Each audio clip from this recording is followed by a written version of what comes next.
அன்புடையவர்களே, இந்த உலகில் மனித வாழ்க்கைக்கு வழிகாட்டியாக நிற்கும் பல புனித நூல்கள் உள்ளன. அவற்றில் மிகவும் உயர்ந்த இடத்தை பெறுவது பகவத்கீதை எனும் புனித நூலாகும். மகாபாரத இதிகாசத்தில் குருக்ஷேத்திர போர்க்களத்தில் மனதில் குழப்பமும் தளர்ச்சியும் அடைந்திருந்த அர்ஜுனனுக்கு வாழ்க்கையின் உண்மையை எடுத்துரைத்தவர் பரமாத்மாவாகிய ஸ்ரீகிருஷ்ணர். மனித வாழ்க்கையை எப்படி நேர்மையாகவும் தைரியமாகவும் வாழ வேண்டும் என்பதை கற்றுத்தரும் வாழ்வியல் நூலாகும். கடமைகளை உண்மையுடன் செய்ய வேண்டும், சுயநலமின்றி செயல்பட வேண்டும், மன அமைதியுடன் வாழ்க்கையை நடத்த வேண்டும் என்பதை பகவத்கீதை நமக்கு எடுத்துரைக்கிறது. உலகம் முழுவதும் பலருக்கும் வழிகாட்டியாக இருந்து வரும் பகவத்கீதையின் ஞானம் இன்று வரை மனித குலத்திற்கு ஒளியாக விளங்குகிறது. இதில் 15வது அத்தியாயம் புருஷோத்தம யோகம் என்பதாகும். இந்த அதிகாரத்தில் உலக வாழ்க்கையின் உண்மை, ஆத்மாவின் இயல்பு மற்றும் பரமாத்மாவின் உயர்ந்த நிலை பற்றி விவரிக்கப்படுகிறது. இப்பொழுது நமக்கு இந்த 15வது அத்தியாயத்தை தொன்மை கலைக்கூடத்தின் நிறுவனர் திரு பிரபாகரன் திருமதி சித்ரா பிரியா அவர்களின் தவ புதல்வன் செல்வன் மித்ரன் பிரபாகரன் அவர்கள் கூறவிருக்கிறார்கள். கரவோசை எழுப்பி மித்ரன் அவர்களை ஊக்குவிப்போம். செல்வன் மித்ரன் அவர்கள் திரு சுப்பிரமணிய சிவா அவர்களிடம் புல்லாங்குழல் இசையை பயின்று வருகிறார் என்பது குறிப்பிடத்தக்கது. மற்றும் ஹர்ஷ வித்யாலயாவில் கீதாம்மா என்றவரிடம் கடந்த 7 வருடங்களாக பகவத்கீதை பயின்று வருகிறார் என்பதும் குறிப்பிடத்தக்கது. ஓம் ஸ்ரீ பரமாத்மனே நமஹ. அத பஞ்சதசோऽध्यायः. ஸ்ரீ பகவான் உவாச்ச.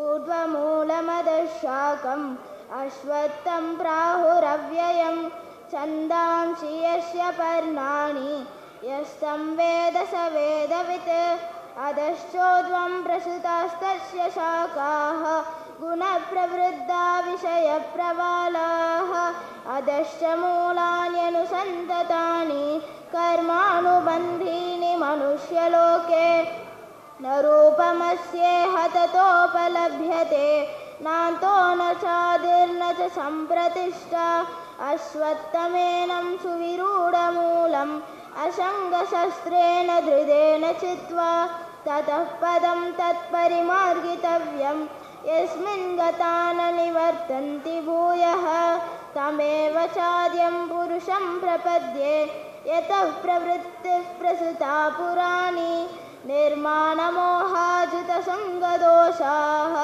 अध्यात्मनित्या विनिवृत्तकामाः द्वन्द्वैर्विमुक्ता सुखदुःखसंज्ञैः गच्छन्त्यमूढाः पदमव्ययं तत् न तद्भासयते सूर्यः न शशाङ्को न पावकः यद्गत्वा न निवर्तन्ते तद्धाम परमं मम ममैवांसो जीवलोके जीवभूतः सनातनः मनःषष्ठानीन्द्रियाणि प्रकृतिस्थानि कर्षति शरीरं यदवाप्नोति यच्चाप्युत्क्रामतीश्वरः गृहीत्वैतानि संयाति वायोर्गन्धानि वासयात् स्तोत्रं चक्षुस्पर्शनं च रसनं घ्राणमेव च अधिष्ठाय मनश्चायं विषयानुपसेवते उत्क्रामन्तं स्थितं भापि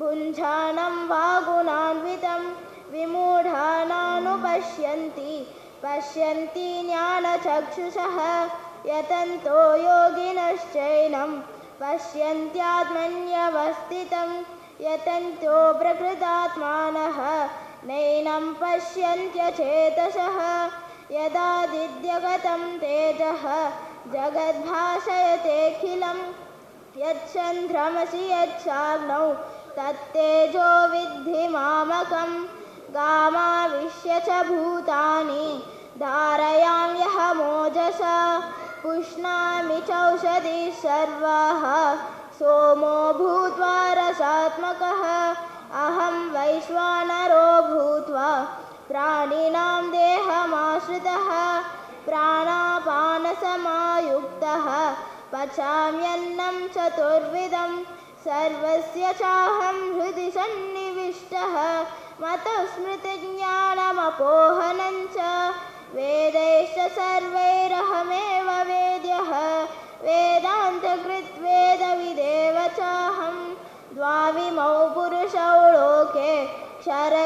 क्षर एव च क्षरः सर्वाणि भूतानि कूटस्थोऽक्षर उच्यते उत्तमः पुरुषस्त्वन्यः परमात्मेत्युदाहृतः यो लोकत्रयमाविश्यः बिभर्तव्यय ईश्वरः यस्माक्षरमतीतोऽहम् अक्षरादपि चोत्तमः अतोऽस्मि लोके वेदे च प्रतितः पुरुषोत्तमः यो मामेवमसम्मूढः जानाति पुरुषोत्तमं स सर्वविद् भजति मां सर्वभावेन भारत इति गुह्यतमं शास्त्रम् इदमुक्तं मया नघः एतद्बुद्धा मुक्तिमां स्यात् कृतकृत्यश्च भारत ॐ तत्सत् इति श्रीमद्भगवद्गीतासु उपनिषत्सु ब्रह्मविद्यायां योगशास्त्रे श्रीकृष्णार्जुनसंवादे पुरुषोत्तमयोगो नाम पञ्चदशोऽध्यायः नमस्कारः நினைக்கணும். செல்வன் மித்ரன் பிரபாகரன் அவர்களை கௌரவிக்க குரு புல்லாங்குழல் வித்வான் திரு சுப்பிரமணியம் சிவா ஐயா அவர்களை மேடைக்கு வருமாறு அன்புடன் கேட்டுக்கொள்கின்றோம்.